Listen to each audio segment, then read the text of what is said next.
ঘরের ভেতর থেকে গোপনে ধারণ করা ভিডিওতে দেখা যাচ্ছে রাস্তার জন্য যুবদল নেতা মোহাম্মদ হান্নানকে জায়গা না দেওয়ায় প্রতিবেশী হারিসুর রহমান ভূঁইয়া ও তার ভাই ইদ্দিস ভূঁইয়ার বাড়িঘর ভাঙচুর করে মেশিন দিয়ে গাছ কেটে ফেলেছেন হান্নান ও তার লোকজন। ঘটনাটি কিশোরগঞ্জের কটিয়াদী উপজেলার বনগ্রাম পশ্চিমপাড়া এলাকায় গত ৫ অক্টোবর সকালের দিকে। এমন অভিযোগ এনে আদালতে ৭ জনের নাম উল্লেখ করে মামলাও দায়ের করেছেন হারিসুর রহমান ভূঁইয়া। জানা যায়, এলাকায় ঘর নির্মাণ কাজ হাতে নেন যুবদল নেতা হান্নান।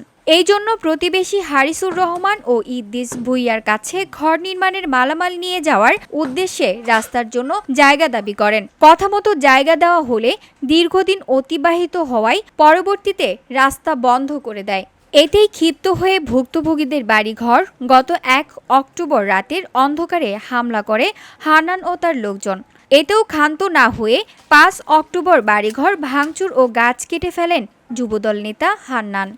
তারা শক্তি নিয়ে তারা করবে, তারা রাতারাতি করে তারা বাড়ির পিছনে বিল্ডিং তুলবো, আমার বাড়ি ভাঙিয়া আমার বাড়ির উপর যে রাস্তা নিব, এটা তাদের শক্তিবদ্ধা।